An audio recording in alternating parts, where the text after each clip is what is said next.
Good morning, fourth class.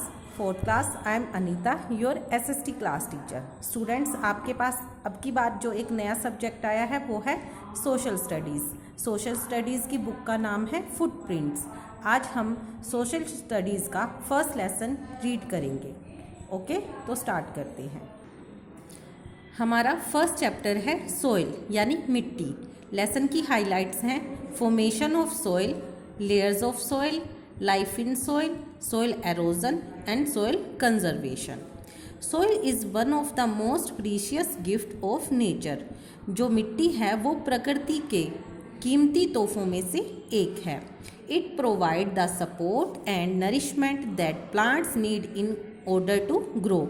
यह पेड़ पौधों को उगने के लिए आधार और पोषण उपलब्ध कराती है. All living things depend on plants for their food. सभी जीवित वस्तुएं भोजन के लिए पेड़ पौधों पर निर्भर रहती हैं. So we can say that the existence of creatures is possible on the earth because of soil. इसीलिए हम कह सकते हैं कि सभी प्राणियों के जीवन का अस्तित्व जो है वो मिट्टी की वजह से है. Formation of soil, soil की बनावट या मिट्टी की बनावट. Soil is formed by the breaking down of rocks into tiny particles.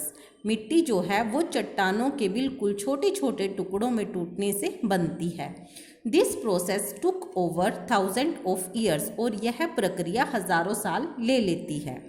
First, continuous exposure to the sun, wind, rain, snow and forest developed cracks in large rocks.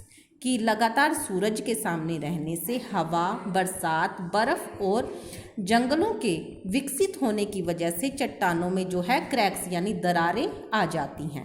Rain water speeded into these cracks. जो बरसात का पानी है वो इन दरारों में भर जाता है.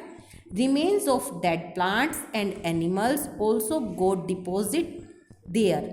जो पेड़ पौधों के मृत शरीर, रिमेन्स होता है शव या मृत शरीर, जो मरे हुए पेड़ पौधे और जानवर होते हैं उनके भी जो छोटे मोटे पदार्थ हैं वो भी इनके साथ मिल जाते हैं.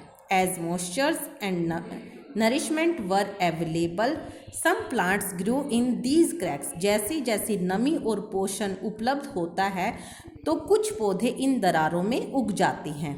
As the plants grew bigger, जैसे जैसे पेड़ पौधे और बड़े होते हैं, their roots force the cracks wide open. और उनकी जड़ें जो हैं वो इन चट्टानों को चौड़ा होने के लिए बल लगाती हैं. Finally, और आखिर में the rocks broke into smaller pieces. जो चट्टानें हैं वो छोटे छोटे टुकड़ों में टूट जाती हैं. This process is called the weathering of rocks. और यह प्रक्रिया जो है weathering कहलाती है. चट्टानों का अपक्षय. क्या कहलाती है? चट्टानों का अपक्षय कहलाती है.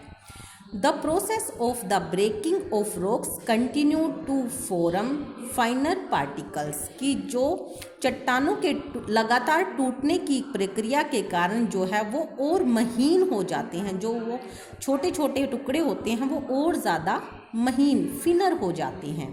Some parts of these rocks were blown away by the wind and some were carried away by rivers. उनका कुछ भाग जो है, चट्टानों का कुछ भाग जो है वो हवा के द्वारा बहा कर ले जाया जाता है और कुछ जो है वो नदियों द्वारा ले जाया जाता है. Thus they were spread over wide areas. इसीलिए वो बहुत विशाल एरिया में फैल जाते हैं. Plants grow roots among these particles and bind them together. जो पेड़ पौधों की जड़ें हैं इन पार्टिकल्स में उग जाती हैं और उनको साथ में बांध देती हैं. When plants और animals die, जब पौधे और जानवर मरते हैं, their reduces mix with the soil and make it fertile. और उनके अवशेष जो हैं वो मिट्टी के साथ मिलकर उन्हें उपजाऊ बनाते हैं.